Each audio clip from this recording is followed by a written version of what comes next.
Namo Di Maranarana Namo Di Deiti Dudana Namo Di Tandi Dugara Namo Di Taranangara Maranadanak Dewa Buddhamang Kilidamang Khandamang Mizumang Abhidinkaramang Huswadhamang Nga Ingo Shubha Pyasidhamukebhadho Myaswabhaya Ti Shino Myabhaya Miyamagamang Nga Ingo Shubha Pyasilo Jagondho Bhayadvidho Dodi Namo Shikojabhadho Di Myaswabhaya Deiti Durana Dekaya Deiti Tattara Deiti Osita Deiti Sachidho Shauze Nabadho Deitoko Nyom Pyadho Muye Jime Pyasidho Mukebhadho Myaswabhaya Ti Shino Myabhaya Miyamaga Shauze Nabadho Deitoko Ajime Be Sonlu Jagondho Bhayadvidho Dodi Namo Shikojabhadho Di Myaswabhaya Landi Dugara Anyinda Nibbango Nyom Pyadho Mukebhadho Myaswabhaya Landi Dugara Loba Nyinda Niya Doda De Chonyinda Niya Mo De Chonyin Yodinda Niya Rage Kayodi Nibbanan Dode Kayodi Nibbana Moegore Nibbanan Sare Raga Doda Moa Saido Taunga Yagrita Buddha Laundedo Chonyin Yodindo Nibban Chandago Lola Ja Gondo Bhayadvidho Dodi Namo Shikojabhadho Di Myaswabhaya Taranangara Kogwaya Samandaya Dogo Nyom Pyadho Mukebhadho Myaswabhaya Taranangara Bhayade Bhayaman Kogwaja Tayase Tayaman Kogwaja Tangase Tangaman Dogo Kogwaja Yelo Kogwaya Samandaya Dogo Nyom Pyadho Mukebhadho Myaswabhaya Ti Shino Myabhaya Miyamagan Kogwaya Samandaya Lola Jagondho Tadho Dhamido Bhayadvidho Dodi Namo Kaya Wasi Mano Shinaye Insali Nyojo Leso Moga Shiko Unyo Jabhadho Di Myaswabhaya Bhaya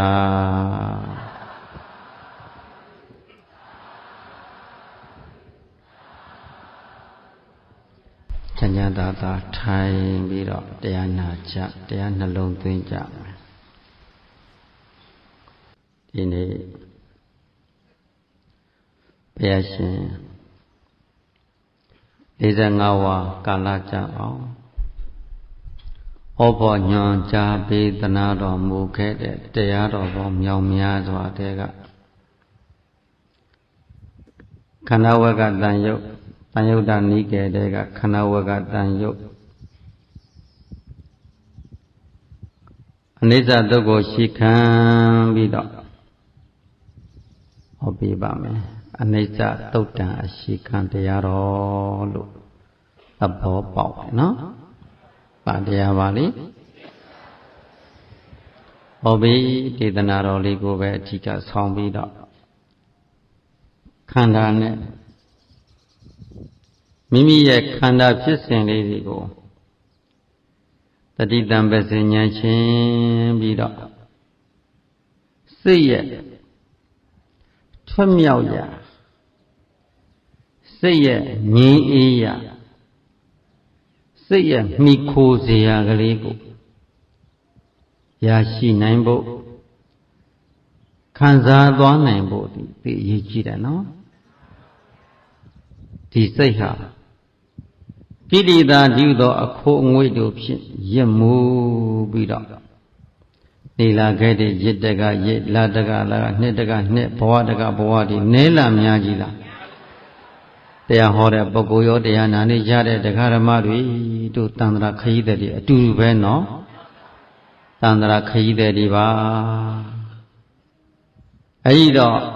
မဉ္ဇဉ်ဖူဉ္ဇဉ်ပေါ်အောင်အတုံးမပြုနိုင်သေးတဲ့ညကာလပတ်လို့ယဟန်ဖြစ်ဖြစ်လူဖြစ်ဖြစ်ခရီးသွားလားခရီးနာလားခရီးသွားပုဂ္ဂိုလ်တွေကြီးပဲ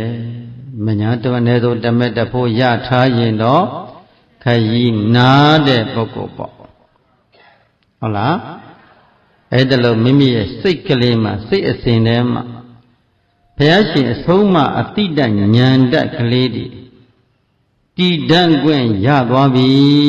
တည်ရှိခွင့်ရသွားပြီဆိုရင်ခရီးနာပြီပေါ့အိုအနာအတိသက်တာပြီပေါ့ဟုတ်လားဝိပကမ္မတနာကမ္မထံတရားဆိုတာအိုနာတိသက်တာတဲ့အလုံးနော်ဘာဒီသက်တာတဲ့အလုံးအိုသက်တာတဲ့နီအနာသက်တာတဲ့နီအတိသက်တာတဲ့နီဒီတရားအတိရုဉဏ်တို့ကိုမှရအောင်မကျင့်မကြမအားထုတ်သေးဘူးဆိုရင်အိုမဆုံးတာမဆုံးသေးမဆုံးတော့ဘူးဟုတ်လားအောက်တန်တရာမြုပ်လိုက်အထက်တန်တရာပေါ်လိုက်မြုပ်လိုက်ပေါ်လိုက်မြုပ်လိုက်ပေါ်လိုက်တဲ့မှာ30ဘုတ်ကြွမြုံထဲမှာဩအမြဲတမ်းရင်မောပြီးတော့တောကကိုရင်ဝဲတဲ့လောကအလယ်မှာတောကတဲ့ဖြစ်ပြီးတော့ငိုကြွေးရအောင်မှာပေါ့မိမိခန္ဓာအတွက်ပင်မလို့ငိုရတာတစ်မျိုးခန္ဓာနဲ့နီးစပ်တဲ့ခန္ဓာဝါးတွေကိုအကြောင်းရင်းခံပြီးတော့တောကပရိဒီဝါဒုက္ခဒေါမနတဥပါဒဆိုတဲ့မိဒီလောင်ကျွန်းပြီးတော့နေရမယ်ယတ္တိလတဲ့နှစ်တိဘဝတွေနေတာအများကြီးလားဘုသူဆုံးမနဲ့မနေနိုင်သေးဒီမဲ့ကာလပတ်လုံးဘုရားရှင်ဆုံးမဒါကြောင့်မလို့ဒီစိတ်ကလေးရဲ့သက်တာရဖို့အတွက်ဘုရားအဆုံးအမကိုမှီရတယ်။ဘာသက်တာဖို့အတွက်စိတ်ရဲ့သက်တာရာဟုတ်ကဲ့လားစိတ်ကလေးတို့ဒီစိတ်ကလေးဘုန်းကြီးတို့တဏ္ဍဟတ္တယဝတ္ထုယုတ်ကိုမှီပြီးဖြစ်တာမနောဝိညာဉ်စိတ်ကလေးရဲ့သက်တာရာဒီဓမ္မတတ္တိလေးရှိမှဟုတ်ကဲ့လားဓမ္မတတ္တိလေးတရားတတ္တိလေးဉာဏ်တတ္တိကလေးဟတ္တယဝတ္ထုရုပ်ပေါ်မှာအရှိပြုပြီးတော့ဉာဏ်တတ္တိလေးတွေတည်ခွင့်ရသွားပြီဆိုရင်ဘုန်းကြီးတို့ရဲ့ဘဝတရားဓမ္မတွေပါလူဘဝလူဖြစ်ရကြုံနဲ့တဲ့ပေါ့ဗျာဒီအတိတ်ဉာဏ်တက်ကလေးမှမရသေးဘူးရအောင်မကျင့်နိုင်သေးဘူးဆိုရင်ယဟန်ဖြစ်ဖြစ်လူဖြစ်ဖြစ်လူဖြစ်ကြုံနပ်ပါမလားပြင်ဆင်ပေးပါကြိုတင်ပြီးတတိကြီးစွာဆင်ခြင်ပါလောဤခါကာလချိန်လွန်မရအောင်ဟုတ်တယ်လားဤခါကာလချိန်လွန်မရအောင်တတိကြီးစွာဆင်ခြင်ပါလော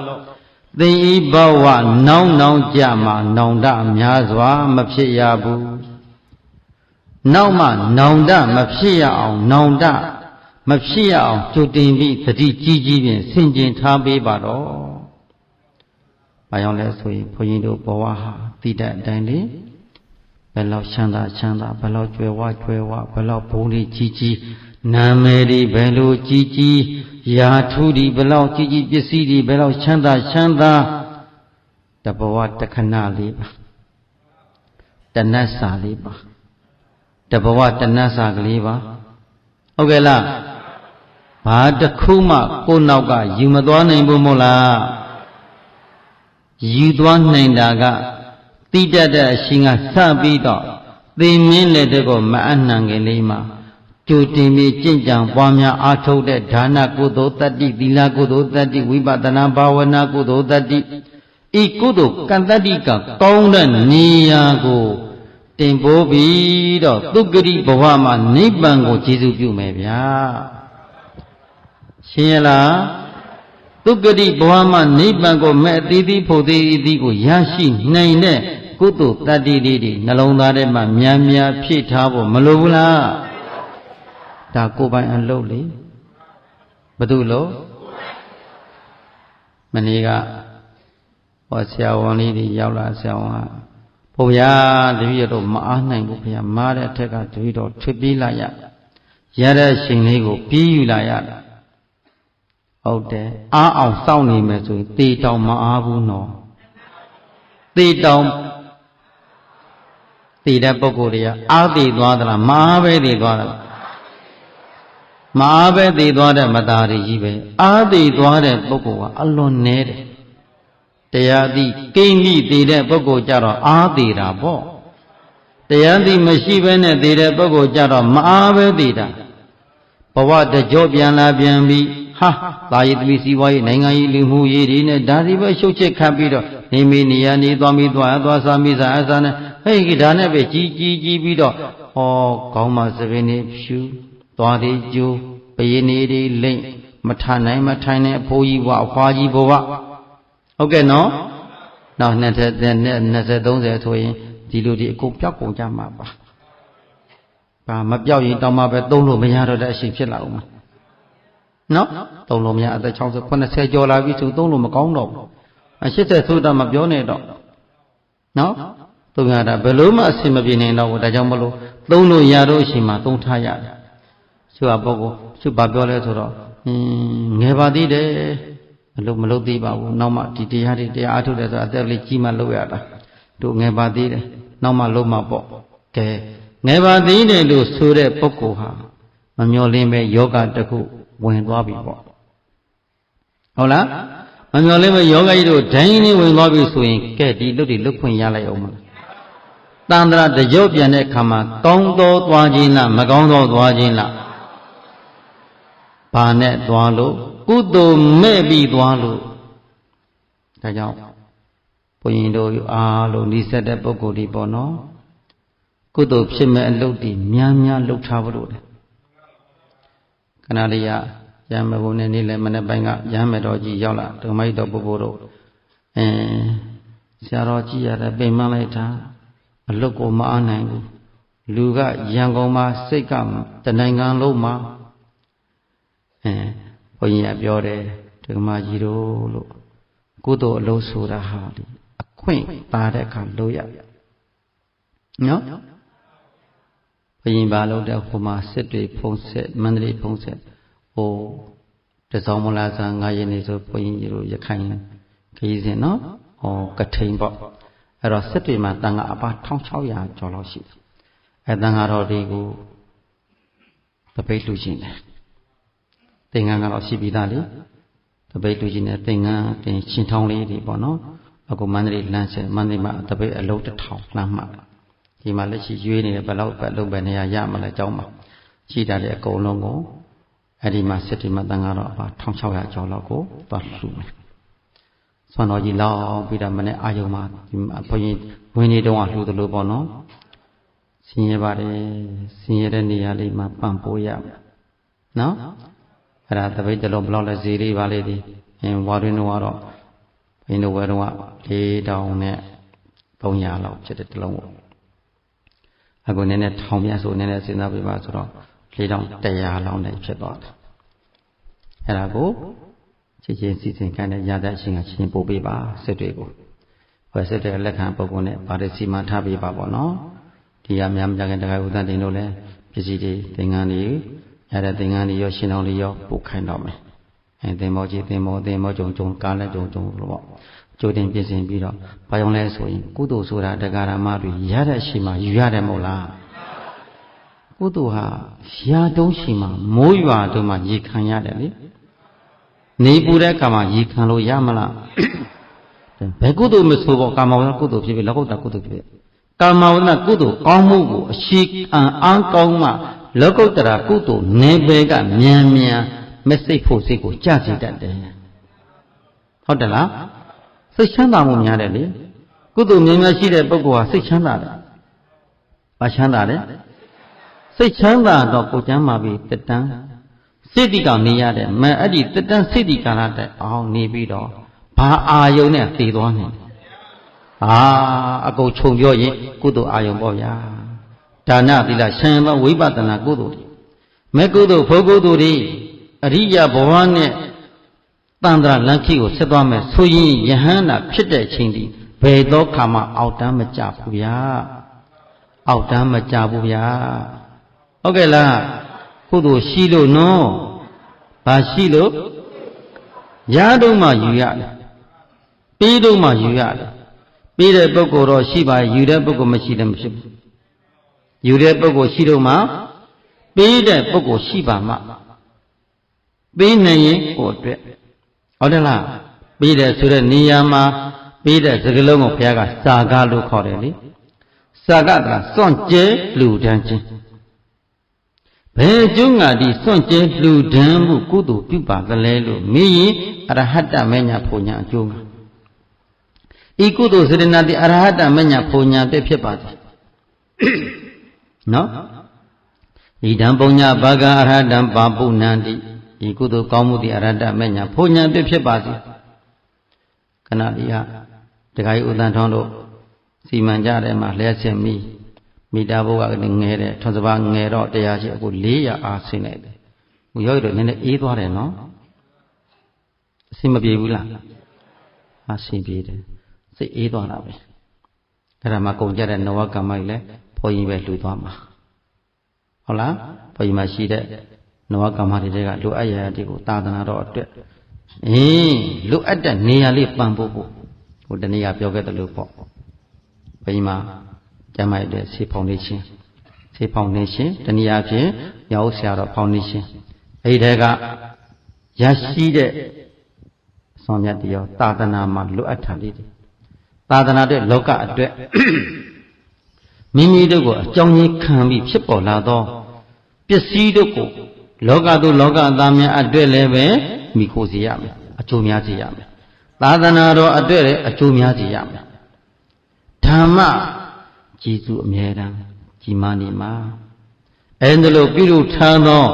ယဟန်တော်တွေလူတွေတရားဓမ္မတွေဆိုရင်တမိုင်းကောင်းသွားတာပေါ့ဗျာတမိုင်းရေးကောင်းသွားတာပေါ့ဘာရေးဘသူတမိုင်းဘသူရေးနေကြဟောတမိုင်းကိုရေးနေကြတယ်နော်ဒီနေ့ဘုန်းကြီးတို့တရားဓမ္မတွေဘာရေးနေတယ်ကိုတမိုင်းကိုရေးနေရတယ်တမိုင်းရေးကောင်းဖို့လိုတယ်ဘယ်မှာရေးရှိထားတဲ့တမိုင်းနဲ့မိရင်နှလုံးသားထဲမှာနှလုံးသားကြောက်ဖြာပြင်တဲ့မှာဟုတ်တယ်လားဟောတဲပုံမှာရေးတဲ့စာမဟုတ်ဖွဲပုံမှာရေးတဲ့စာမဟုတ်ကြောက်ဖြာနဲ့တူတဲ့နှလုံးသားထဲမှာရေးရှိထားသောကုသိုလ်တတ္တိတို့သည်ဘယ်သောခါမှပစ္စည်းခြင်းမရှိဘာခြံရံတဲ့ကုသိုလ်လဲလို့မင်းဝိပဿနာခြံရံသောကုသိုလ်တွေဘာခြံရံတဲ့ကုသိုလ်ဒီဝိပဿနာခြံရံသောကုသိုလ်ကောင်းမှုပြောပြီးခဏလေးကကုသိုလ်တစ်ခုလုပ်ရင်ဤကုသိုလ်ဒီဘာဖြစ်ပါသည်ဣဒံပုညဘာဂံအရဟတံပါပုညံတိဤကုသိုလ်ကောင်းမှုသည်အရဟတမေညာဘုံညာတွင်ဖြစ်ပါစေဤကုသိုလ်ကောင်းမှုနေရသည်သောတပတ္တိမေညာဘုံညာသရဂာမိမေညာဘုံညာအနာဂာမိမေညာပဲအရဟတမေညာဘုံညာတွင်ဖြစ်ပါစေလမ်းမှာတက်ခဲလေးကြာနေစူကလေးတို့ကြာနေကြောက်ခက်ခဲတွေကြာနေကောက်ပြီးတဏှာပုံထားလိုက်ဤကုသိုလ်ကောင်းမှုသည်အရဟတမေညာဘုံညာတွင်ဖြစ်ပါစေကိုယ်တိုင်ကိုသွားတဲ့လမ်းခီးမှာအနှောက်အယှက်မရှိဘူးကိုကြင်ကြံပွားများအားထုတ်တဲ့နေရာမှာအနှောက်အယှက်မရှိဘူးဟုတ်တယ်လားရှိရင်လည်းပဲခဏလေးပဲပစ္စည်းသွားတာပဲဒါကြောင့်စေရနာသည်ဗราဏအရေးကြီးတယ်နော်ပါဠိတကူလို့စေရနာမှာပါဠိပြဋ္ဌာန်းတဲ့ဉာဏ်စေနာတရာတရားကိုဗာပြဋ္ဌာန်းရမယ်ဉာဏ်ကလေးပြဋ္ဌာန်းပြီးဉာဏ်ဆိုတာလောကီဉာဏ်ကိုဆိုလို့ဒီမဟုတ်ဘူးလောကုတ္တရာဉာဏ်ဒီခန္ဓာဒုက္ခသစ္စာကိုပိုင်ခြားသိထားတဲ့ဉာဏ်ဟုတ်တယ်လားဒီယုတ်ဒီနာဒီခန္ဓာ၅ပါးပေါ်မှာဒုက္ခသစ္စာလို့ပိုင်ပိုင်နဲ့သိထားတဲ့ဉာဏ်ကလေးအဲ့ဒီဉာဏ်ရှိထားတဲ့ပုဂ္ဂိုလ်ဒီဘာလေးတစ်ခုလို့ဤကုသိုလ်ကောင်းသည်ဒီဒုက္ခဘဝမှာကျွတ်လို့ရပါလို့ဤခန္ဓာဝထိုင်ရတဲ့ဘဝကျွတ်လို့ရပါလို့ရည်ရွယ်ချက်ကဒါလေးတစ်ခုပဲရှိတယ်ဘယ်မှစုမတောင်းဘာမှမတောင်းဘူးဘယ်ဘဝမှာဘာတိဘယ်ဖြစ်တရားဘဝတိုင်းမှာဒါတိကိုလုံးမဟုတ်ဘူးဒါတွေကကြောက်စရာကောင်းတဲ့အလုပ်တွေအဲ့ဒါတွေဟုတ်တယ်နော်ဘာကြောင့်လဲဆိုရင်ဒကာဓမ္မတွေဘဝဟာဒီနေ့သာနာမင်းကြီးနဲ့ကိုမောင်နဲ့နမဇနီးမယားသမီးသားစုံစည်းနေကြတဲ့အတိတ်ကကံလေးတွေရှိနေလို့နော်အတိတ်ကကျေးဇူးပြုထားလို့နော်ကဲကျေးဇူးပြုတဲ့ကံကုန်လို့ရှိရင်ပြန်မဆုံးတော့ဘူးကံကုန်ရင်ကံလန်းသွားကလောကတဲ့ဘဝကိုရောက်အောင်ကောင်းတယ်လို့နဲ့ပြောစီရလို့နဲ့တဖြည်းဖြည်းနဲ့ဗာပြတယ်လောကဖြစ်စီရတယ်ငိုကြွေးစီရတယ်စိတ်ပန်းစီရတယ်စိတ်နွမ်းစီရတယ်ကိုပန်းစီရတယ်မြေပေါက်ကြီးငယ်ကြစီရတယ်ဆွေးစီရတယ်ငင်းစီရတယ်တဖြည်းဖြည်းနဲ့ဩလမ်းခွဲဖို့နေလာပါပေါ့လားတဏှာကြီးကုန်ရင်တဏှာကြီးနီးလာပဲတရက်ကုန်တရက်ပိုနီးလာပဲတလကုန်တလပိုနီးလာပဲတစ်နှစ်ကုန်တစ်နှစ်ပိုလမ်းခွဲဖို့နီးလာပြီကိုဘယ်လောက်ပါချစ်ပါတယ်ကျင်နာပါတယ်တွေ့တာပါတယ်မျက်နှာပါတယ်လို့ တာနဲ့မညီနဲ့ကိုယ်စနေမရသမီးသားဘလို့ပြောအပြောလေးပါသဘောကခန္ဓာတစ်ခုလုံးကိုဉာဏ်နဲ့ခြုံကြည့်လိုက်ပါသစ္စာကြီးဒုက္ခတေမကံဝတ္တံကိုဘုံသုံးပါးမှာဖြစ်တဲ့ခန္ဓာတို့မိဒီမှာပါသစ္စာဒုက္ခသစ္စာဆိုတာအလိုလျောက်မိုးပေါ်ကကြက်လာတာမဟုတ်ဘူးနော်သမုဒ္ဒရာကြောင့်ဖြစ်တာဘာကြောင့်ဖြစ်တာအဲ့ဒီတော့သမုဒ္ဒရာသစ္စာဆိုတဲ့ကိလေသာဓာတ်ကလေးစိတ်ထဲမှာဖက်ခနဲ့ကပ်လိုက်ပြီဆိုရင်ရင်ထဲမှာနင့်သွားတယ်နော်အဲ့ဒီစိတ်ကလေးတကူဖက်ခနဲ့ကိန်းလိုက်ပြီဆိုရင်ထဲမှာနင့်သွားတာတခါတည်းမြည်ဒီပေါက်ကျသွားတာဒီစိတ်ကြောင့်အာယုန်တစ်ခုကိုလက်သက်မွေးလိုက်တဲ့စိတ်ကြောင့်နော်မိမိစိတ်ကလေးထဲမှာစိတ်စဉ်ထဲမှာပင်မစေတဲ့အောင်လေးညှဉ်းနှွမ်းတဲ့စိတ်ကလေးကိုပတ်ခနဲ့ကိလေသာဓာတ်တွေလာကတ်လိုက်ပြီးဆိုရင်ချစ်ချင်းပြုံးပြုံးလေးနေရင်းနဲ့ပဲမြေဒီပေါက်အလုံးနဲ့ပြုတ်ထွက်သွားတာပဲ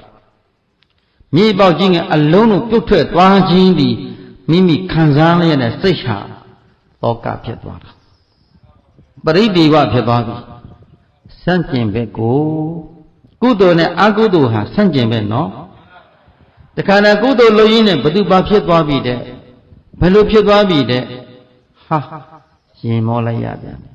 ကုသိုလ်လုပ်ရင်းနဲ့ကုသိုလ်အလုပ်တွေမှာချစ်ချင်းရပ်ပြီးတော့အဲ့ဒီနောက်ပြေးလိုက်ရပြန်ပြီအခါတည်းတို့ယောဂီတွေတရားစခန်းမှာရှိတယ်တရားမှလို့ကောင်းနေုံရှိသေးတယ်ဒိုင်းဆိုရင်အင်းမအမေကဘာဖြစ်လို့တဲ့ဘသူကဘာဖြစ်လို့တဲ့နေမကောင်းလို့တဲ့ဘာဖြစ်လို့တဲ့ဒိုင်းဆိုသွားပြန်ပြီကုသိုလ်လုပ်ခွင့်မရပြန်ကုသိုလ်အချိန်လေးကအချိန်ကောင်းလို့ရှိသေးတယ်အခွင့်အရေးဆုံးရှုံးသွားပြန်ပြီဘာတွေဆုံးရှုံးတယ်ဘဝရဲ့အခွင့်အရေးဆိုတာအကြောင်းကျိုးညီညွတ်မှခွင့်ရေးကိုရနေတယ်မဟုတ်လားဒါကြောင့်မလို့ဘဝကိုလည်းကိုမပိုင်ဘူးသူတစ်ပါးကလည်းမပိုင်ဘူးအကြောင်းတိုက်ဆိုင်တဲ့အချိန်တိုင်းမှာဘာလို့ပြေးလိုက်ရတဲ့အကျွေးတွေကိုဆက်နေကြရတာပဲတန်ត្រာအကျွေးကအနည်းလားအများကြီးလားတန်ត្រာကျွေးဘဝအကျွေးတန်ត្រာတွေခန္ဓာအကျွေးတွေအကျွေးတွေကကျွေးတွေဗျာမနှင်းလာဘူးအဲ့ဒီအကျွေးတွေကြောင့်တောကတွေဖြစ်ခဲ့တဲ့ယတိလတဲ့နှစ်တွေနင်းလားအများကြီးလားပြောစရာလားကြောက်စရာလားဘုန်းကြီးတို့ခန္ဓာဖြစ်စဉ်ကိုဉာဏ်နဲ့ထောက်ပြီးပြောနေတာနော်ဘာရဖြစ်စဉ်ဘဝရဖြစ်စဉ်တဏှာဖြစ်စဉ်လောကမှာဘယ်လိုကောင်းတယ်ဘယ်လိုသမ္မာဘုံဒီကြီးမားတဲ့နာမည်တွေဘယ်လိုရာထူးတွေဘယ်လောက်ရှိတခဏကလေးပါတဘောတခဏလေးပါတော်တော်ကြာရင်လမ်းခွဲသွားကြမှာပါဟုတ်ကဲ့လားအဲ့ဒီတော့လမ်းမကွဲရုံနဲ့နာအိုးစားမကွဲခင်လေးမှာမိမိရဲ့နှလုံးအိမ်ထဲမှာဓမ္မဆိုတဲ့အရိယာတက်ကလေးတွေအရိယာသူတော်ကောင်းတွေသိသွားတဲ့အတိလေးတွေအရိယာသူတော်ကောင်းများရဲ့နှလုံးရဲ့ကိန်းတန်းနဲ့အတိညာတတ်တွေမစိတ်ဖို့စိတ်မဆက်မညာဖုန်ညာကိုကျေးဇူးပြုတဲ့ကုသိုလ်တတ္တိလေးတွေနှလုံးသားထဲမှာပြည့်သွားမယ်ဆိုရင်တော့ဒီပုဂ္ဂိုလ်ယဟန်ဖြစ်ဖြစ်လူဖြစ်ဖြစ်ဟာလူဖြစ်ရုပ်ခတ္တခဏတို့လူဖြစ်ရတို့နဲ့တဲ့ဗျာခတ္တခဏလူဖြစ်လာယူနဲ့တဲ့နော်ဒီလိုမှကုသိုလ်အာယုန်တွေမရှိဘူးဆိုရင်လူဖြစ်ကြမနှက်ဘူးသိကြောက်เสียကောင်းတယ်ဟုတ်လားဘဝသိကြောက်เสียကောင်းတယ်ဘာလို့ကြောက်เสียကောင်းလဲဆိုခန္ဓာကိုယ်ကမကောင်းတာဘုန်းကြီးတို့ခန္ဓာကိုယ်စစ်လိုက်နော်ကောင်းတာတွေဆုထားတာမကောင်းတာတွေဆုထားတာကံတကကံတွေကြည့်တော့ကြကောင်းတယ်လို့ကံနဲ့အနေငယ်မကောင်းကံလို့လောဘကံတွေဖြည့်လိုက်ဟိုနာသွားပြီးမြင်စိတ်မှာမျက်စိမှာလောဘကံတွေဒေါသကံတွေမောဟကံတွေနာအကြောင်းရင်းကလောဘကံတွေဒေါသကံတွေမောဟကံတွေနှာခေါင်းကအနံ့ကိုအကြောင်းရင်းခံပြီးလောဘကံဒေါသကံမောဟကံအယတကိုစားစိတ်ကိုအကြောင်းရင်းကလောဘဒေါသမောဟအတွေ့ကိုအကြောင်းရင်းလောဘဒေါသမောဟကြံစီစိတ်ကူးမှုအကြောင်းရင်းလောဘဒေါသမောဟကံတွေနင်းလာအများကြီးလားဆုထားလိုက်တာဘိုက်ထဲမှာထည့်ထားတဲ့အကုသိုလ်ကံတွေကနေလာအများကြီးလားဒီကံတွေကဘုန်းကြီးတို့တရားဓမ္မတို့အကျိုးပေးမယ်ဟုတ်တယ်လားဖြစ်တိုင်းမှာအကျိုးပေးသွားမယ်ဒီတိုင်းဒီကြံလိုက်တဲ့ကံတရားကအကျိုးပေးမယ်ဒီအကျိုးပေးစေတဲ့အကုသိုလ်ကံတရားတွေကိုဝိပဿနာဉာဏ်နဲ့ဖြစ်စည်းနိုင်လိုက်ပြီဆိုရင်တော့ကံတရားအဟောတိကံဖြစ်သွားမှာပေါ့အကျိုးပေးခွင့်မရဘူးဆိုတာဝိပဿနာဉာဏ်မှမဲ့ဉာဏ်ကိုကျေစုပြုထားလို့အရိယာသူတော်ကောင်းမျိုးစေ့လေးပြည့်ထားတဲ့ပုဂ္ဂိုလ်တဏ္ဍာမှာ အပယ်လေးပုံရောက်မဲ့ကံတွေမရှိတော့ဘူးပေါ့ရှိနေတဲ့ကံတရားကသုဂရိဘဝပဲရှိတော့သုဂရိဘဝနဲသွားပြီဘဝအနေငယ်သာကြောင်တော့ဘာကြောင့်ဘဝနဲသွားတယ်လဲလို့မိတော့မိမိရဲ့စိတ်ကလေးကိုဘုသူအဆုံးမနဲ့ပေါင်းစည်းနိုင်တို့မြတ်စွာဘုရားအဆုံးမအာယုန်တို့ပြီးပေါင်းစည်းနိုင်ပါမှစိတ်ဟာငြိအေးစရာခိုနာစရာအာကိုးစရာဖြစ်မယ်နော်ဘယ်လောက်ကြီးပွားကြီးခဏလေးပါတခဏလေးပါမြန်မကြခင်နောက်သုံးလို့ရအောင်မရှင်ကဘာရှိတော့တယ်တရားဓမ္မတို့နော်သုံးလို့ရစရာလေးကမပြောဘလို့ပဲနောက်အနေနဲ့တာရှိတော့တယ်သုံးလို့မကောင်းတာဒီများပြီးတော့အဲ့ဒီချိန်ကြတော့မှဟောအဲ့ဒီချိန်ကြတာဒီလုပ်တွေလုပ်ဖို့ဆိုလွယ်ပါဦးမလားမရတော့ဘူးသုံးလို့ကိုမကောင်းတော့တာထိုင်မကြထားမကြထိုင်လိုက်ပြန်တော့လည်းပဲဒူးကောင်တင်မလေးခွေတောင်တက်ထိုင်လို့မကြတော့ဘူးဒူးတစ်ဖက်ကထောင်လာပြန်တယ်ထိုင်ကြလိုက်တစ်ဖက်ကထောင်တက်လာဒူးတစ်ဖက်ကဟာခြေတော့တဲ့ထောင်တက်လာခါတက်တဲ့မကြတဲ့ခါကိုဆန့်လို့မရတော့ကုတ်သွားပြန်ပြီနည်းနည်းလေးဆန့်ကြည့်လိုက်ကုတ်သွားပြန်ပြီကြည်စမ်းဗျာတိတွေနှိမ့်ဆက်ကုန်ပြီမာတွေနှိမ့်ဆက်ကုန်အဲ့ဒီဗျာတိတရားတို့ဟာတဖြည်းဖြည်းဗျာတိလွန်မြောက်မရဏရောက်မှာပေါ့ဒါဘာလမ်းစဉ်ကိုပြောနေတာခန္ဓာရဲ့လမ်းစဉ်တော့ဒီနေ့တရားဟောတဲ့ပုဂ္ဂိုလ်တရားနာနေကြတဲ့တရားဓမ္မများရဲ့ခန္ဓာကိုယ်လမ်းစဉ်ဟာဒီလမ်းစဉ်ကလွဲဖယ်เสียရှိရလားကံပေးထားတဲ့ခန္ဓာတို့မြည်ဒီမှာဒီလမ်းပဲသွားမှာပဲကံစီမံထားတော့ခန္ဓာတို့မြည်ဒီမှာဒီလမ်းတိုင်းသွားမှာပဲကံကိုဘာနဲ့ဖြတ်နိုင်ရမလဲကံလမ်းမှာဉာဏ်လမ်းစီတို့ဒါကြောင့်မလို့မအားလဲအောင်ကြိုးစားမလုံးမဖြစ်တဲ့အလုပ်ကဒီလုပ်ပဲအပင်လို့တစ်ခုကိုယထာလို့အပယ်လေးပုံမရောက်ဘူးနော်ဒီလုပ်ကိုမလုပ်ပဲသွားရင်အပယ်တန်ត្រာရောက်မယ်တရားဓမ္မတို့ဘိုက်ထဲမှာအကုသိုလ်တွေများနေလို့ရှင်းရှင်းရလားအဲ့ဒီအကုသိုလ်ကံတရားတွေကတန်ត្រာမှာဘယ်ကိုရောက်စေတတ်တယ်အပယ်လေးပုံရောက်စေတတ်တယ်ဒါ31ပုံထဲမှာကျင်လေစေတတ်တဲ့အကုသိုလ်ကံတတ္တိတရားတွေကိုဘာနဲ့ဖြတ်နိုင်ရမယ်။ဩဘီမြတ်စွာဘုရားရှင်ဒီအနိစ္စသုတ်တံကိုဘာကိုရှေကံလဲဆိုလို့ဇေတဝန်ကျောင်းမှာသတင်းသုံးတော်မူစဉ်ဟောပေးတယ်။နော်ပရိသတ်မြောင်များစွာပြည့်ပြည့်နေတဲ့အခါမှာယဟန်တော်လေးတစ်ပါးကပေါ့ယဟန်တော်တစ်ပါးကမြတ်စွာဘုရားကိုဘုန်းတော်လောင်တရားကြီးမားလာဆိုတော့မြတ်စွာဘုရားတပည့်တော်လျှောက်ထားပါလေအိုလေးရှိပြီလက်ကြောတင်ပြီးတော့မြတ်စွာဘုရားကိုဘာတောင်းလဲတရားတောင်းတာမိမိအတွက်မိမိနှလုံးအိမ်ထဲမှာဓမ္မတတ္တိပေါ်လွင်ဖို့အတွက်ဘုရားရှိမောက်မှာသံဃာပရိသတ်ဘိက္ခုနီမှာအမျိုးသားအမျိုးသမီးပရိသတ်တိကိုစားတရားတောင်းတယ်မြတ်စွာဘုရားတဲ့တပည့်တော်လျှောက်ထားပါတယ်ဒီကကာလနဲ့ဘုရားရှင်သည်တပည့်တော်အားတရားတော်မြတ်ကိုဟောကြားပေးသည်ဆုံးမပေးသည်ရှိသောဘုရားဆုံးမသောတရားတော်မြတ်ကိုတပည့်တော်ဆောင်းပြီးတော့စိတ်ငြိမ်သောနေရာကိုရှင်ကပ်ကကင်းသောကိရိတာကင်းသောစိတ်ရှိသည်ဖြစ်၍တတိပဒံတရားရှိကံထားပြီးပြင်းထန်သောလုံးလဝရိယတင်ကနိဗ္ဗာန်ကိုညှက်ကိုင်းသောစိတ်ဖြင့်ကျင့်ကြံပွားများအားထုတ်ပါမယ်ဘုရား၆ထားပုံကဟုတ်လားမြတ်စွာဘုရားရှင်သည်တပည့်တော်ကိုတရားဓမ္မတွေဟောပေးသည်ရှိတော်ဘုရားရှင်ဟောတော်မူတဲ့တရားတော်ကိုတပည့်တော်ဆောင်ပြီးတော့စိတ်ငြိမ်သောနေရာကိုချဉ်ကပ်ပါမယ်ဘယ်နေရာပါလိကင်းသောကိရိတာရှိသည်ဖြစ်၍ကင်းသောကိရိတာဟုတ်တယ်လားမိမိတဏ္ဍာထဲမှာလောဘဒေါသမောဟတွေကင်းငြိမ်းသောစိတ်ရှိသည်ဖြစ်၍ဟုတ်လားကင်းသောစိတ်ရှိသည်ဖြစ်၍စိတ်ငြိမ်းသောနေရှင်းကပ်ခါနိဗ္ဗာန်ကိုစိတ်လွတ်သောအာယုံဖြင့်အာနာပါနအရှိခံထားပြီးတော့တပည့်တော်ပြင်းထန်သောလုံးလဝရိယတင်ကအထုပ်ပါမယ်ဖေဟာရည်ရွယ်ချက်ကလေးကိုကတရားနာတော့မဲ့ပုဂ္ဂိုလ်ရည်ရွယ်ချက်ကလေးဒီယဟန်တော်လေးဟာဘာကိုလိုချင်လို့တရားတောင်းနေတယ်နိဗ္ဗာန်ချမ်းသာကိုဒုက္ခကိုမလိုချင်တဲ့စိတ်ကပြဋ္ဌာန်းနေတယ်မဟုတ်လားဘ ဘာကြောင့်လဲသူကချမ်းသာသောတထေသားဘဝကယဟန်ဖြစ်လာတာကိုနော်ဂရေ80ချမ်းသာသောပစ္စည်းဥစ္စာတွေကိုစွန့်လွတ်ပြီးတော့မှသာသနာတော်တွေကိုရောက်လာတဲ့သဒ္ဒါပပစ္စည်းတပစ္စည်းဥစ္စာတွေမမဲ့မမောမလုံးမကြီးမတောင်းမတဘဲနဲ့ဘယ်ပစ္စည်းလန်းလာမှကိုပဲတောင်းတတဲ့လူကြီးနဲ့စိတ်မရှိဘဲနဲ့သာသနာတော်တွေကိုရောက်ရှိလာသောသဒ္ဒါပပစ္စည်းတပုဂ္ဂိုလ်တို့သည်ရည်ရွယ်ချက်ကဘာလေးတစ်ခုကိုလိုချင်တဲ့ဆန္ဒနိဗ္ဗာန်ကိုလိုချင်တဲ့ဆန္ဒသာသနာဝတ်မှာကျွတ်မြောက်လွတ်မြောက်လို့တဲ့စိတ်ကလေးတစ်ခုဖြင့်သာသနာချင်းကပ်လာတယ်ဟုတ်နော်တခါတည်းရန်ဘုန်းကြီးတို့ယဟန်တော်တွေဟာရည်ရွယ်ချက်လမ်းပြောက်သွားတာရှိတယ်လောကဓာတ်အကြောင်းခံပြီးတော့တိုက်ဆိုင်တော့သာသနာတဲ့ရောက်လာသာသနာတဲ့ရောက်လာပြီးညာတော့ပထမတော့အလုတ်လုတ်တယ်တကယ်ပြင်းပြင်းထန်တရားသို့တော့လောကရန်တရားတွေကိုယ့်ရဲ့ဘဝအခါကြီးတွေတိုင်းဆိုရင်ဟိုလက်လပဟိုကိစ္စဒီကိစ္စတွေများတော့ကိုအားထုတ်ရမယ်သီလကျင့်စဉ်ကိုမကျင့်တော့ဘူးနံပါတ်1သီလမလုံခြုံတော့ဘူး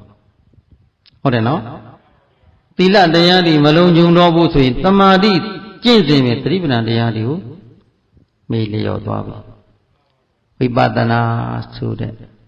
မြည်ရည်ပဲကျမဉ္ဇဉ်ပူညာရဖို့အတွက်မကြိုးစားတော့ဘူးဘာမဟုတ်တဲ့အကြောင်းလေးကိုအထင်ကြီးပြီးတော့လက်လာပါနောက်ကိုလိုက်ပြီးတော့သူတော်ကောင်းတရားနဲ့လွဲချော်တဲ့ပုဂ္ဂိုလ်မရှိလားရှိလားရှိသံဒါမိမိရည်ရွယ်ချက်လမ်းစာပျောက်သွားတဲ့သဘောပေါ့ဘာပျောက်သွားတာလမ်းစာပျောက်သွားတာဘုန်းကြီးတို့ညောက်ဦးနေစဉ်တုန်းကတပည့်တစ်ပါးရောက်လာပထမတော့သူကဖွဲလဲရပြီးသားနိုင်ငံခြားမှာလည်းတစ်ခေါက်သွားနေခဲ့သေးတယ်ဟုတ်လာပြီးတော့ယဟန်လို့တရားတကယ်အားထုတ်တယ်ဒါပေမဲ့သူကအားထုတ်တိုင်းနဲ့တရားဆိုတာမတွေ့နိုင်ဘူးလေဉာဏ်ပါလို့တာကိုအဲ့တော့တရားထုတ်ရင်းနဲ့နောက်ကြတော့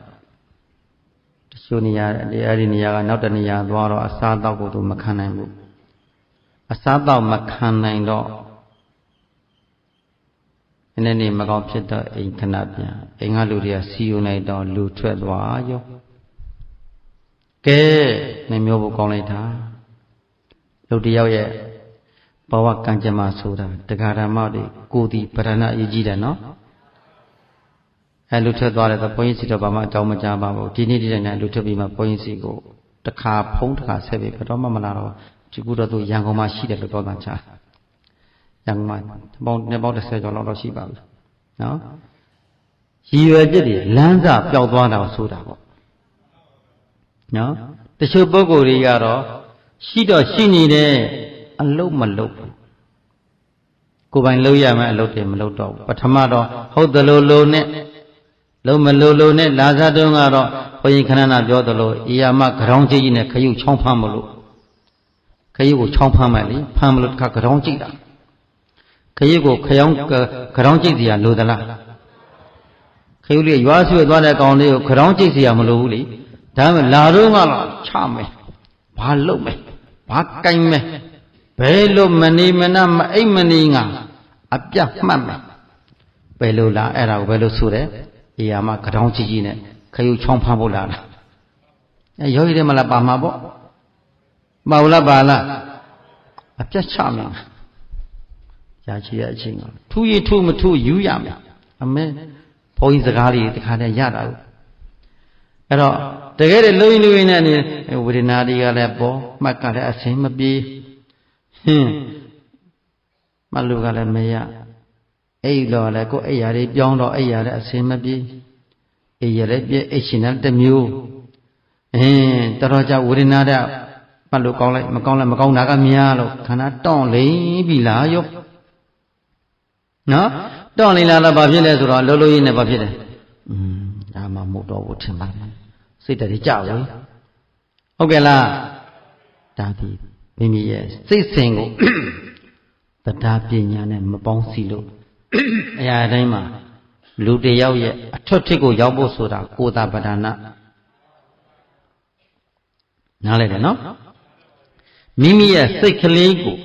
ပိုင်နိုင်အောင်ဖြင့်တတိပဋ္ဌာန်တရားတို့ဖြင့်ပေါင်းစည်းထားရမယ်။ဘာနဲ့ပေါင်းစည်းထားရမလဲ။စိတ်ကလေးကိုအမြဲတမ်းဆုံးမထားရမယ်။ငါဘာလို့ဖို့လာတယ်လဲ။ဟုတ်လား။ကိုယ်စိတ်ကိုပြန်ကောက်ငါဘုန်းကြီးတို့သာနာဝန်နဲ့ယဟန်တော်တွေဆိုရင်လည်းပဲယဟန်လုပ်တာငါဘာအတွက်ယဟန်လုပ်တယ်လဲ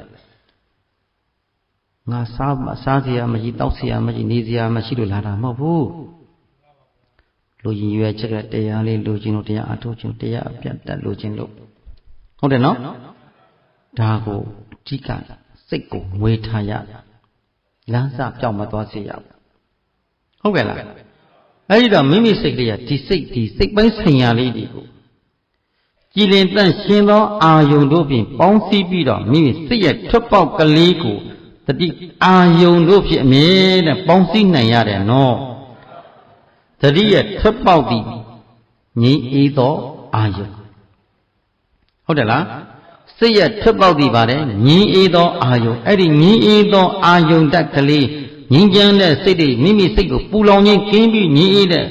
တတ္တိကလေးတို့ဖြင့်စိတ်ကိုဖြည့်စီရာရထားမယ်စိတ်ကိုထောက်ရတည်ရာကလေးများရှိသွားနှင့်ပြီလို့ဆိုရင်အဲ့ဒီပုဂ္ဂိုလ်ဟာအလားကောင်းသွားပြီတရားကျုံနဲ့တော့သို့တော့အဲ့ဒီညီတဲ့ဓမ္မတတ္တိလေးပေါ်လွင်ဖို့ကတော့ဇွဲလုံးလာဝရိယတင်ပြီးတော့ကိုယ်နဲ့အသက်မငဲ့ွယ်ချူမှတ်နိုင်ရမယ်ကိုယ်နဲ့အသက်မငဲ့ွယ်ရဘူးဝေဒနာမပြောနဲ့တိုးသွားပြီစီအရည်တွေစုပ်သွားပြီစီအကျော်တွေတက်ထွက်သွားပြီစီအယုတွေကြေမွသွားပြီစီမင်းတို့ကောင်ဘယ်တော့မှနောက်မဆုတ်ဘူးဆွဲချရတယ်အလုပ်တစ်ခုလုပ်ရင်ဘာရှိရတယ်ဤသည့်လူပုဂ္ဂိုလ်မဆိုပါနော်အလုပ်တို့လုပ်တစ်တစ်တတ်တတ်စီနဲ့ကန်းနဲ့စနေတကြကလေးမိမိရည်ရွယ်ရဲ့ပန်းနိုင်ကိုငါရောက်အောင်တချင်းချင်းမှာသွားမယ်ပန်းနိုင်ကိုမရောက်မချင်းငါသွားမယ်ဆိုတဲ့စိတ်တက်တည်းပန်ရှင်တို့သည်တည်းတချင်းချင်းမှာမိမိရဲ့ရည်ရွယ်ချက်နိဗ္ဗာန်နေပေကိုရောက်မှာပဲဘုရားရှင်ကဝိရိယဝတ္တကိဏမကမ္မနသစ္စတိလုံလဝရိယကြီးမားသောပုဂ္ဂိုလ်သည်တရှင်ရှင်တနေ့နေ့မှာပန်းနိုင်ကိုရောက်မှာပဲတဲ့ပြီးတော့သန္နဝတ္တကိဏမကမ္မနသစ္စတိစိတ်ဆန္ဒပြင်းပြနေတဲ့သန္တိတိပဲပန်းရှင်ဣတိပ၄ပါးတည်းမှာဆန္ဒပြင်းပြနေတဲ့စိတ်ပြင်းပြနေတဲ့စိတ်တိပဝရိယကြီးမားနေတဲ့ဝရိယတိပစုံစမ်းစစ်ဆေးပြီးအရှိသည့်တိုက်ပြနေတဲ့ဝိမာန်သိတိပဣတိပ၄ပါးတို့ကိုပွားများနေမယ်ဆိုရင်တဲ့တစ်ချိန်ချိန်မှာပန်းနိုင်ကိုရောက်မှာပဲရည်ရွယ်ချက်မိမိလူကြီးတောင်းကြတဲ့နေရာရောက်မှာပဲသို့တော့မရောက်မရှင်းတော့ဘာလို့ရမလဲစိတ်ရှည်ရမယ်ဇွဲတန်ရမယ်တိခံရမယ်ဟုတ်တယ်လားသာသနာအကျိုးပြုလုပ်ငန်းမိမိကိုယ်ကျိုးသာသနာအကျိုးတွေဆောင်ရွက်လိုတဲ့ပုဂ္ဂိုလ်တို့သည်နံပါတ်1ပါရှိရမယ်စိတ်ရှည်နဲ့အလုပ်လုပ်ဖို့လိုတယ်ဇွဲတန်တို့ဖြင့်အလုပ်လုပ်ဖို့လိုတယ်တိခံခြင်းခန္တီပါရမီဓာတ်ကိုကင်ထားဖို့လိုတယ်ကိုဖြစ်ခြင်းနဲ့ပန်းနဲ့ရောက်ဖို့သည်အဓိကပဒါနမရောက်ခင်မှာလောကရန်တွေတွေ့တတ်ပါတယ်နားလည်ပြီနော်ဘယ်တို့သာသနာအကျိုးပြုလုပ်ငန်းကိုဆောင်ရွက်တဲ့သာသနာပြုတော်မူကြတဲ့အရှင်မြတ်တွေအောင်မြင်လာပြီဆိုရင်အများကြီးသတိထားရပါတယ်အမောက်ပယောဂတွေအများကြီးဖြစ်တတ်တယ်အတိုက်ခံတွေအများကြီးဖြစ်တတ်တယ်ဟုတ်တယ်လားနာမည်ကြီးတာကလွယ်တယ်ရှိလာတဲ့နာမည်ကိုသီလသမာဓိပညာတွေပဲသိသိနိုင်ဖို့ကခက်တယ်ဟုတ်တယ်လားအဲ့ဒီချိန်မှာရှိလာတဲ့မိမိရဲ့ကုသိုလ်တတ္တိလေးတွေကိုမပြောက်ပြားရအောင်အမြဲမပြတ်ဒရဇတိုးပွားနေအောင်အမြဲတမ်းပြုပြင်ပေးနေဖို့ကအဓိကဗရဏလိုအပ်တယ်နားလည်တယ်နော်ခဏဆိုစိတ်ကိုအမြဲတမ်းရရှိတဲ့အချိန်လေးကိုညီရတဲ့တတ္တိလေးတွေအမြဲတမ်းမွေးထမ်းနေမယ်ဆိုရင်ပယ်လီပဲတိုက်တယ်ပေါ့လောကရန်မုန်တန်းကြီးဘလောက်တိုက်တိုက်ကြောက်ပုံကြီးတပုံကိုလေမုန်းနိုင်ဘလောက်တိုက်ရင်းနေတာပဲပဲ့မသွားဘူးနော် အဲ့ဒါလိုပဲနှလုံးသားကြောက်တိုင်ကြီးကိုဓမ္မအာယုတို့ပဲပေါင်းစည်းထားတဲ့နှလုံးသားကြောက်တိုင်ပိုင်ရှင်ကိုဘယ်တက္ကမဖြစ်ဖြစ်ဘယ်တက္ကဖြစ်ဖြစ်ဘယ်ဘုံကြီးဖြစ်ဖြစ်ဘယ်သီလရှင်ဖြစ်ဖြစ်ဘယ်လိုပြောပြောဘယ်လိုဆိုရန်စကားပြောပါပြုံလေးပဲပြောပါလိမပြောပါလိဖြစ်ပါလိမဖြစ်ငါအသားပဲ့ပါသွားတာမဟုတ်ဘူးဟောအဲ့ဒါလိုမြင်သွားတာကိုအတင်းများပြောလို့ရှိပြောပြီစီပြောရမယ်လောက်ကသူ့လို့သိခံရမယ်လို့ငါလို့ဟောဘုန်းကြီးတို့ကံတော်ဆရာတော်ပြောသလိုထိတော်ထိတယ်မနာဘူးပေါ့ထိတော်ထိတယ်ဗျာရေနှလုံးသားကိုလေဒိုင်းနေထိသွားတာဒါပေမဲ့နည်းနည်းလေးကြိတ်ပြီးတော့မနာပါဘူးဒါမဲ့ပြန်ပြုံးလိုက်တဲ့အခါမှာနည်းနည်းလေးကြည်လာလေးနဲ့ပြန်ပြုံးရတာပေါ့ဟုတ်လားနင်းငယ်နဲ့တော့ခံစားလိုက်ရတယ်ဗျာနင်းနေခံစားလိုက်ရပြီညာတော့လေခံစားလိုက်တဲ့ရှစ်စိတ်ကလေးကိုနောက်စိတ်ကလေးကတတိလေးနဲ့ပြန်သိသိလိုက်တော့ဩဘာပဲဖြစ်ဖြစ်ခဏလေးပါဟုတ်ကဲ့လားဒီလိုစိတ်ကလေးကိုမွေးနေရတယ်နော်ဖြစ်တာပေါ့လုပ်ငန်းကြီးလုပ်တယ်များများလုပ်ရင်အပင်မြင့်ရင်လေတိုက်ခံရတယ်တရားဓမ္မတို့ရဲ့အပင်မြင့်ရင်မြင့်ရင်လည်းလေတိုက်နင်းရင်လည်းမွေကြိုက်တယ်ဟုတ်တယ်လားအောက်မှာနေရပါဖြစ်တတ်တယ်မြင့်လွန်းရင်လည်းဒါတော့မနှိမ့်မမြင့်မှနေဖို့လို့တယ်ပေါ့ဟုတ်ကဲ့လားပြုပြင်ထားဖို့လို့တယ်နော်စိတ်ကလေးကိုဘာဘသူအဆုံးမနဲ့ပြုပြင်ထားဖို့လက်ကားပြောတာမဟုတ်ဘုရင်တို့ကတော့သာသနာအခြေပြုလုပ်ငန်းကိုကိုရည်ရွယ်ချက်ကလေးကိုပန်းတိုင်ကိုလှမ်းကင်ထားခြင်းကြောင့်ကိုလုံးမဲ့လုံမှန်သမျှတွေကိုအမြဲတမ်းကြိုးစားဖို့ဒါပဲရှိတယ်စိတ်ထဲမှာအာကုသို့လုံးမဲ့စိတ်ကိုစိတ်မဝင်စားဘူးအာကုသို့ဖြစ်မဲ့အလုပ်တွေကိုစိတ်ကိုမဝင်စားဘူးဘာသူပြောပါလိမ့်မပြောပါလိမ့်တခါတည်းအတင်းပြောတာပေါ့လေဟာဘုန်းကြီးကဘာဖြစ်နေနဲ့ဘယ်တကားဒီနဲ့ဘယ်တက္ကမဒီနဲ့သွားလို့ဘယ်တက္ကမဒီနဲ့ဒီဘုန်းကြီးတော့မကြခင်တော့ငါမြင်ရောင်သေးတယ်နော်အောင်မဲဟုတ်လားဘုန်းကြီးတို့ငယ်ငယ်တုန်းကပဲမြောက်ဦးနေစဉ်တုန်းကအဲ့ဒီစကားတွေအမြဲတမ်းပြောခံမှုရတခါတည်းတက္ကမတယောက်ခေါ်ပြီးဘာလို့လုပ်ပေးပါကြလို့ပဲအဲ့ဒီဒီဘုန်းကြီးတော့နော်ဒီတက္ကမနောက်ပါတော့မှာပဲလာပြီးအထင်သေးတာကနော်တခါတည်းကြလို့ချင်းသူအရေးချင်းလည်းမသိသူရဲ့စိတ်ကိုလည်းနားမလဲပြောတင်မပြောတင်တာလည်းပြောတင်တာလည်းမသိမောင်မဟုတ်တယ်6ချက်ပြောဝစီပေဒထိတဲ့ချာအကုသိုလ်ကံဖြစ်ကုန်ပြန်ရောလူဆိုတာတရားဓမ္မတွေကိုအကြောင်းပြောရတတ်တယ်သူတစ်ပါးအကြောင်းကိုများများပြောတတ်ကြတယ်နော်ကိုအကြောင်းကြတော့ဝေဖန်မှုမရှိတတ်ကြဘူးဘယ်သူကြတော့များများဝေဖန်တတ်တယ်သူတစ်ပါးအကြောင်းနေသူကမကောင်းကြောင်းကိုဝေဖန်ဖို့ဆိုရင်တော့ညမအိပ်ပဲဝေဖန်တယ်ဗျာတညလုံးဝေဖန်တာဘုန်းကြီးတို့ကြားရောက်မိသေးတယ်တချို့အဆောင်တွေမှာ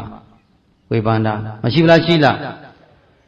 ရှိမရှိတို့ခင်ဗျားတို့ပြန်သွားလို့ချင်းအဲ့ဒီဆောင်လေးတကားဖွင့်ပြီးပြောထားလိုက်တဲ့အတင်းတွေဖြင်းတွေအကုန်ကြံလိုက်တာနားထောင်ကြည့်ဒိဋ္ဌသောတညာနဲ့တော့ပြီးနားထောင်ကြည့်ပါလားအကုန်ပေါ်နေတယ်ဟုတ်တယ်လားတရားစကားပြောတဲ့ပုဂ္ဂိုလ်ရောဒီခန္ဓာအေးနေတာပဲငြင်းအေးနေတာပဲဒီခန်းကြတာပူလောင်လိုက်တာမပြောပါနဲ့အကုသိုလ်တွေနဲ့ကိုဒါကြောင့်မလို့ဘသူပါဖြစ်ဖြစ်ကိုယ်နဲ့မဆိုင်ဘူးနော်ဘသူပါလို့ကိုယ်နဲ့မဆိုင်ဘူးနော်ကိုယ်ပိုင်အလုတ်ကသီလသမာဓိပညာသီလတရားဆိုတာကာယက၃ပါးဝစီကံ၄ပါးကိုလုံခြုံစောင့်ရှောက်ထားဖို့သမာဓိဆိုတဲ့တတိပဋ္ဌာန်တရားတွေကိုယ်အမူအရာပေါ်တိုင်းပေါ်တိုင်းနှုတ်အမူအရာပေါ်တိုင်းပေါ်တိုင်းစိတ်အမူအရာပေါ်တိုင်းပေါ်တိုင်းကိုယ်လုံးစိတ်၃ပါးလို့ပမာတတိပဋ္ဌာန်တရားရှိခံတဲ့အကြောင်းညာလေးဆိုင်ပြီးကိုမြဲတမ်းကြိုးစားနေရမယ်လို့ဟုတ်တယ်လားဝိပဿနာဉာဏ်လေးတွေထင်ရှားလာဖို့လို့ယုတ်တဏ္ဍပရမတ္တဓာတုပမာရှင်ကနေလင်းကနေကိုယ်ကနေသဘောဒီပေါ့ခန္ဓာပဲမြင်ထားတယ်လေပုဂ္ဂိုလ်လို့မမြင်တတ္တဝါလို့မမြင်ဘာလို့မြင်လဲခန္ဓာကောင်းတာတွေသုထသလားမကောင်းတာတွေသုထသလားမကောင်းတာတွေသုထတဲ့ခန္ဓာကြီးပါလားဒါပဲမြင်ထားတာကိုယ်ခန္ဓာအကြောင်းကိုသိတော့ခန္ဓာရဲ့လမ်းစဉ်ကမကောင်းတော့ပါလားကဲကုန်ခဲ့တဲ့အနည်း20 30လောက်ကအချိန်နဲ့ဒီရှိနေတူသေးလား20 30 3လို့ကောင်းလိုက်တာမပြောပါနဲ့ဟိုပြီးဒီပြီးဘယ်တော့မောတယ်ဆိုလားမရှိပန်းတယ်ဆိုလားမရှိဟုတ်တယ်လားအခုကြတော့ဘာဖြစ်လာလဲမောဖို့တက်လာတယ်ပန်းဖို့တက်လာတယ်ညောင်းဖို့တက်လာတယ်နေမကောင်းဖြစ်ဖို့တက်လာတယ်ဟ ဟုတ်ကဲ့လားတခါတည်းကုသိုလ်လုပ်မဲ့ဆိုရင်ဘာဖြစ်လာလဲခေါင်းလာလဲကြိုက်လာတယ်ကုသိုလ်လုပ်မဲ့ဆိုရင်လေတခုတည်းဖြစ်လာတယ်အကုသိုလ်လုပ်မဲ့ဆိုဘယ်တော့မှခေါင်းမကြိုက်ဘူးဟုတ်တယ်လား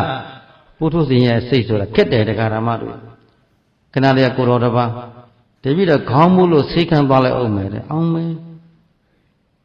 ဒီခံပြီးတရားနာပါတရားနာပြီးတော့သွားပါလားတရားထိုင်မယ်အဲ့တော့ဒီမစောင့်နိုင်ဘူးတဲ့ခက်ကြည့်နေမယ်ဟုတ်ကဲ့ပါခင်ဗျာဟုတ်ကဲ့လို့ခေါင်းတော်ညှိပေးလိုက်ရသေးတယ်ရက်တော့ကင်ထားလို့မဟုတ်တော့ဥဆောင်ချလိုက်ရသေးတယ်ပေါ့ဟုတ်တယ်လားအဲ့ဒါမှညီလူဆိုတာခက်တယ်တရားဓမ္မတွေနော်ပုထုဇဉ်စိတ်ဆိုတာ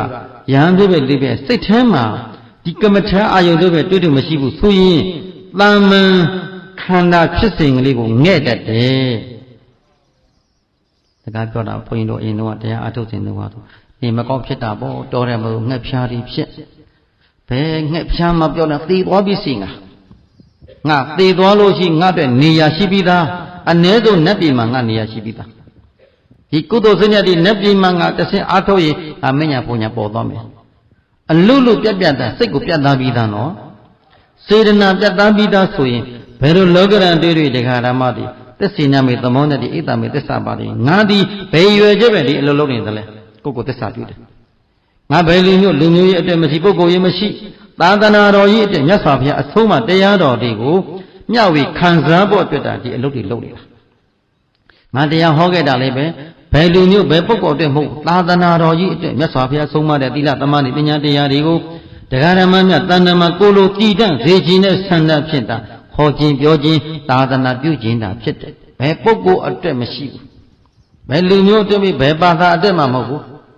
ဗုဒ္ဓဘာသာအတွက်ဒါဒီတရားဖြစ်ရမယ်ခရစ်ယာန်ဘာသာမွတ်စလင်အစ္စလာမ်ဘာသာအတွက်မဖြစ်ရဘူးလို့မရှိဘူးအဲ့ဒါဗုဒ္ဓဘာသာတို့အစ္စလာမ်ဘာသာခရစ်ယာန်ဘာသာမွတ်စလင်ဘာသာဆိုတာအပြောပညာစကားပညာစကားဟုတ်တယ်လားပရမတ်ကတော့ဘု து အဆုံးမယုတ်တရားနံတရားဟုတ်တယ်လားကဲဘုန်းကြီးလည်းမရှိသီလရှင်လည်းမရှိယောက်ျားလည်းမိန်းမချင်းပုဂ္ဂိုလ်လည်းမရှိဘူးဗုဒ္ဓဘာသာဆိုတာလည်းမရှိဘူးခရစ်ယာန်လည်းမရှိမွတ်စလင်အစ္စလာမ်လည်းမသိဘူးဘာနဲ့ပါရှိဒါပရမတ်မျက်လုံးကိုထည့်ပြောတာနော်ပညာပြောက်မှပရမတ်ရောက်တာကိုတရားအားထုတ်တယ်ဆိုတာဘာကိုကြည့်တာ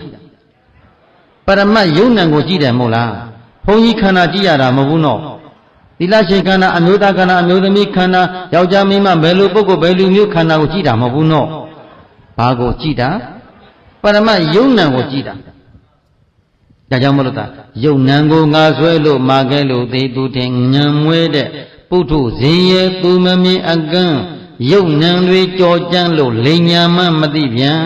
ငါမဟုတ်တဲ့နာယုတ်နှဖျားရဲ့ငါတန်တာဖန်ဆင်းလို့လေလို့ခြေတော်ဟောလက်ဒီဆရာတော်ဘုရားကြီးလေးချွေးလေးကိုစီကုံထားတယ်လို့ပေါ့ဟောဒီခန္ဓာကိုယ်ကြီးကိုယုံနာကိုပဲနေငါဆွဲပြီးတော့မာနမာနတို့ဖြင့်ငါကဘယ်ရည်ချင်းရှိတယ်ငါကဘယ်လိုပုဂ္ဂိုလ်ရှိတယ်ဟမ်တရားဟောတဲ့ပုဂ္ဂိုလ်တွေငါကတရားဟောတတ်တာငါကဘယ်လိုဆင်းမြင်တာဘယ်သူမှအေးဆိုင်เสียမလို့ဘူးငါဘယ်လိုယာထုရှိတာဘယ်သူမှစဉ်းစားသိရမလို့ဘူးငါကဘယ်လောက်ချမ်းသာတာငါအစင်းကဘယ်လောက်လှတာပညာကဘယ်လောက်တတ်တာစသည်စသည်အဲ့ဒီမာနတရားဟာကောင်းကျိုးလားဆိုးကျိုးလားဘုရားရှင်ကမာနဆိုတာဟာအယုဆိုးစေတတ်တယ်ပြောခဲ့ပြီယုံနံကိုငါဆွဲလို့မာခဲလို့သူတင်မာနနဲ့ဖြစ်ငါဆွဲတာကိုနော်ညံဝဲတဲ့ပုထုဇဉ်ရဲ့သူမမြင်အကန့်ယုတ်နံတွေကြော့ကျန်းလို့လိန်ညာမှမသိပံငါမဟုတ်တဲ့နံယုတ်နှဖျားရဲ့တဲ့ငါဟုတ်ရဲ့လားပါနဲ့တာရှိယုတ်တရားနံတရားဒီနေ့တရားဓမ္မတွေခန္ဓာကိုယ်ကိုတရားနာရင်နဲ့ခန္ဓာကိုယ်အချိန်မနဲ့90ဖြစ်သွားပြီခန္ဓာကိုယ်ကြီးကဲ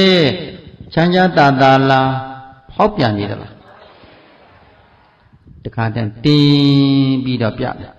တခါတည်းတောင်းပြီးပြတယ်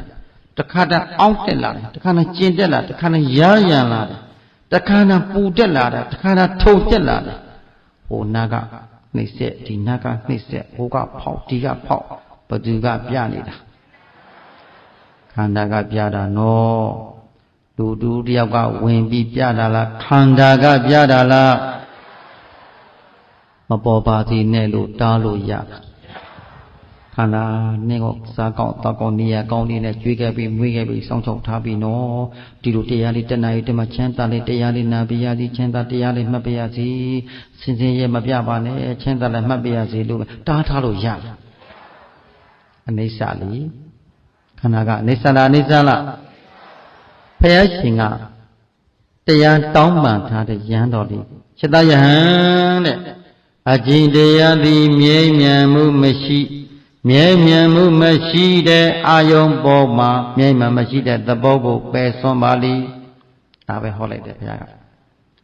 အကျင့်တရားသည်မမြဲဘူးတဲ့မမြဲခြင်းပေါ်မှာဆွညစ်တဲ့အာယုံကိုပယ်ပါလိသက်စွာဘုရားတပည့်တော်နားလဲပါပြီချစ်ချင်းပဲလက်အုပ်ရှိပြီးတော့သက်စွာဘုရားတပည့်နားလဲပါပြီသက်စွာဘုရားအကျဉ်းချုံလေးတပည့်တော်ဟောပေးလိုက်တဲ့တွေ့တာကြောင့်တပည့်တော်အကျဉ်းကိုအကျေအပြင်သဘောပေါက်ပါတယ်ဘုရားจิตယဟန်ဘယ်လိုသဘောပေါက်တယ်မြတ်စွာဘုရားဤခန္ဓာကိုယ်ကရဇကာယဆိုတဲ့32ပါးသောကောဋ္ဌာတာ42ပါးသောကောဋ္ဌာတာတို့ဖြင့်တိဆောက်ထားသောဟောဒီခန္ဓာကိုယ်ယုတ်ခန္ဓာကိုယ်ကြီးဒီမမြဲပါဘုရားမမြဲတဲ့ယုတ်ခန္ဓာပေါ်မှာဆွဲနေတဲ့ငါဆွဲငါနာတယ်ငါကျင်တယ်ငါကြိုက်တယ်ငါခဲတယ်တို့ငါဆွဲနေဒိဋ္ဌိဆွဲကိုပယ်ရမှာပါဘုရားဝေဒနာသည်မမြဲပါဘုရားအဲ့ဒီဝေဒနာပေါ်မှာဆွဲငြိတဲ့အာယုံကိုပယ်ရမှာပါဘုရားတင်ညာတိငြိမ်းချမ်းမှုမရှိပါမြတ်စွာဘုရားအဲ့ဒီတင်ညာပေါ်မှာဆွဲငြိတဲ့အာယုံကိုပယ်ရမှာပါဘုရားသင်္ခါရတရားသည်မမြဲပါမြတ်စွာဘုရားသင်္ခါရတရားအပေါ်မှာဆွဲငြိတဲ့ကိရိတာကိုပယ်ရမှာပါဘုရားဝိညာဉ်နဲ့ခန္ဓာသည်မမြဲပါဘုရားမမြဲပေါ်ဆွဲတဲ့အာယုံပယ်စွန့်ရမှာပါဘုရားဆိုကဲဘုရားတာတုမခေါ်ဘူးလားပညာအမျိုးမဲ့ကြီးပြီးခန္ဓာကိုယ်ကိုကြောင်းညဆိုင်ပြီးတော့နားထောင်ထားသောပုဂ္ဂိုလ်သည်တခုပြောလဲလို့ရှိအကုန်နားတယ်တော့ကြောင်းဘာတက်ကလွှမ်းမိုးထားလို့ဉာဏ်တက်ဟုတ်တယ်လားယုံနာအစဉ်ပေါ်မှာဉာဏ်တတိတံပတဲ့ဉာဏ်ရှင်ပြီးတော့ကြောင်းညလေးဆိုင်ပြီးမြတ်စွာဘုရားအဆုံးအမတရားတော်မြတ်ပေါ်မှာလေးလေးစားစားတန်ဖိုးထားပြီးတော့နားထောင်နေတဲ့ပုဂ္ဂိုလ်ကပိကပလွန်လေးပါလေနာကြားရခက်တဲ့တရားပါလားဘုရားတဆူပွင့်ဖို့ခက်ဘုရားပွင့်ပြန်တော့ဒီတရားတွေနာရဖို့ခက်တရားနာပြန်တော့နှလုံးသွင်းနိုင်ဖို့ခက်နှလုံးသွင်းနိုင်ပြန်တော့ကျင့်ဖို့ခက်ကျင့်ပြန်တော့ကိန်းဖို့ခက်တယ်နားလည်ပြီနော်ဘုရားပွင့်တဲ့သာသနာမှာဘုန်းကြီးတို့တရားဓမ္မတွေဒီမတွေ့နေဘူးလားတွေ့တဲ့အချိန်မှဒီတရားတွေကိုနားထောင်ဖို့မလိုဘူးလားနံပါတ်2ကအလုံးနဲ့ရမယ်တရားတော်မြတ်ကိုနားထောင်လို့တဲ့စိတ်ရှိဖို့ခက်ပါသေးတယ်တဲ့နားထောင်ပြန်တော့လည်းပဲသဘောပေါက်ဖို့ခက်ပါသေးတယ်တဲ့သဘောပေါက်ပြန်တော့လည်းပဲကျင့်ဖို့ခက်တယ်ဘာဖြစ်ဖို့ခက်တယ်ကျင့်ပြန်တော့လည်းကိန်းဖို့ခက်တယ်ကျင့်တော့ကျင့်တယ်မကိန်းတဲ့ဘောတပုံကြီးနားလည်ပြီနော်ဒါဆိုရင်ဘုန်းကြီးတို့ခန္ဓာတရားဓမ္မတွေခန္ဓာဘုရားရှင်မင်းတို့လည်းစကလုံးလေးကိုတကလုံးညုံလို့ညာလေးခြုံပြီးကြည့်လိုက်စမ်းပါဘယ်နေရာကမြဲတဲ့နေရာရှိလဲ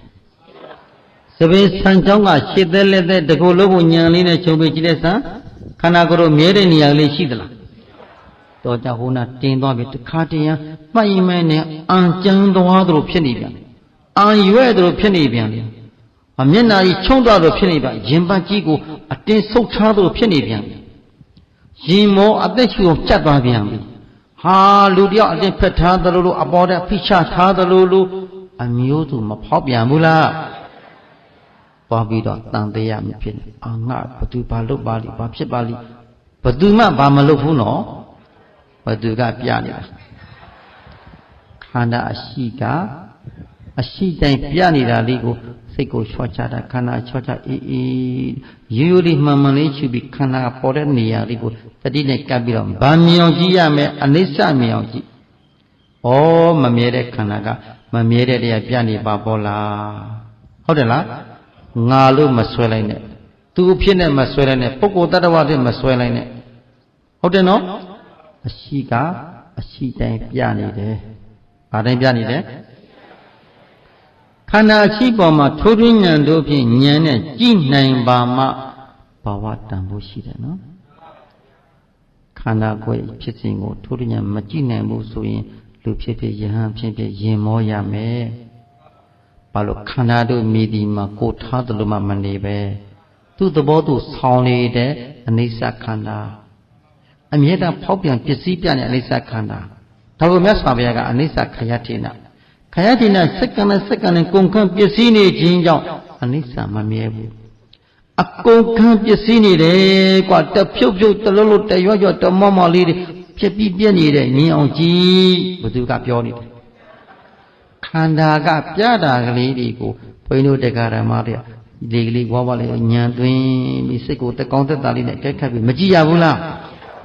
စိတ်ကလေးကိုတက်ကောင်းတက်တာစိတ်ကလေးပဲခန္ဓာအကဲကကြည့်မှအကြည့်ခန္ဓာသည်အကြည့်ညာအောင်မှာတရဇတ်ပါဖြစ်တယ်ဖြစ်ပြီးပျက်စီးတဲ့သဘောတဖြုတ်ဖြုတ်တလွတ်လွတ်တရပေါ်လိုက်ပြောလိုက်ပေါ်လိုက်ပေါ်လိုက်တဖြုတ်ဖြုတ်လေးဒီပေါ်ဘသူဟာသူဘသူပြောလာပေါ်လိုက်အစားထိုးချုပ်အစားထိုးချုပ်ပြောင်းလဲမှုလက္ခဏာလေးဒီတင်းတာကပျောက်သွားပြီးတောင်းတာရောက်တာတောင်းတာပြောက်တာအောင်းတာရောက်တာအောင်းတာပြောက်ပြီးတော့ကျင်တာရောက်တယ်တစ်ခုနဲ့တစ်ခုမတူတစ်စိမ့်နဲ့တူမတူတဲ့လက္ခဏာတွေကိုညံလေးနဲ့